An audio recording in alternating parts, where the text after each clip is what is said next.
Hello everyone, you're back to the Lego Boy. Today we are going to be discussing Dragon Chasing Ninjago Season 4 Part 2. And if Lego is watching this, remember I'm using footage only from Season 4 Part 1 or the footage from the trailers. I'm not using anything leaked.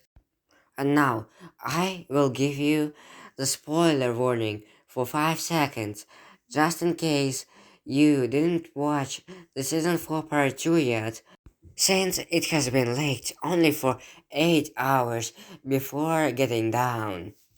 And to start off, let's have a recap of what happened before. All the ninja are split up and lost in the merged realms, and Sensei Wu and Rasmaster blocked all the gateways to um, teleporting. Beatrix comes back, and the ninja try to stop him. Meanwhile, Lloyd tries to gain a new ability of Draconis form to save all alive and to stabilize all the elemental masters, and he succeeds in that. And then they have all that big fight with Beatrix, and after the fight, we find out that the weapon of desolation was controlling her, and that at some point that Beatrix was not doing what she wanted. It was the weapon of desolation, and now the ninja try to destroy this weapon in order to get everything back in order. And to start off our actual review, let's start with Vilwar.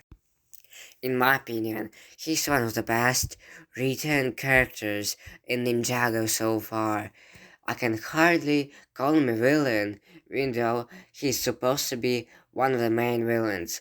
He has a pure heart, and he actually has a reason to do bad things.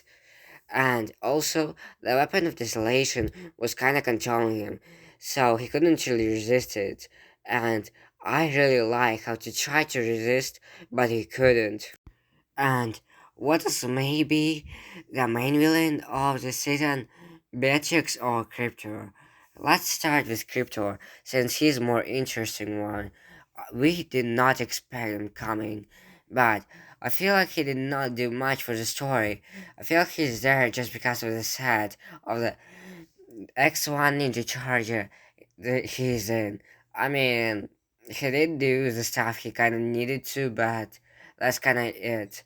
He didn't really have much of characterization.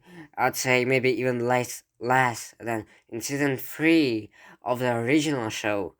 But that's just my opinion. I feel like he's there to show how much did the new ninja grow, since now they are able to overpower Cryptor, which means they're like as strong as the ninja back in season 3. I'd say that's a pretty good representation, at least to me, and I feel like Cryptor had a good execution as an overall. I feel like it could have been better, but it's still pretty good. And also, I really liked how the new ninja tried to figure out who should be the leader, since Lloyd is kinda out. He is doing his own things with the weapon of desolation. And I'd say I pretty enjoyed the arc, even though I can kinda see why people can call it filler. But in my opinion, it was still a decent execution, since it was pretty entertaining, not the best, but pretty entertaining, I guess. And also, I liked that they were fully capable of protecting the entire thing, of a full representatives of every single realm coming and making peace with each other. And Beatrix was kind of boring, just like always, just like the other two times she appeared. Nothing new, nothing special, even less. And now, let's talk about the old ninja. Let's start with Jay. I liked how the writers tried to make Jay's memories even more important. And they even gave us the lore about his mother, which left him, which is kind of unexpected, but didn't really do much. So okay, I guess. I like that the Ice Emperor stuff was mentioned to Zane, and he actually kind of feels guilty. Kai, Cole, and here were just side characters this time, so I can't really say much about them though. And now Lloyd. I feel like he didn't really do much this season. He was pretty mature, pretty wise, but that's kinda it. But that ending was actually emotional. But I don't know if it was more emotional than Nia's sacrifice in season 14 Seabound. I don't think so, but it was still pretty good executed. And what I would say as an overall to this season, nothing really happened until the ending.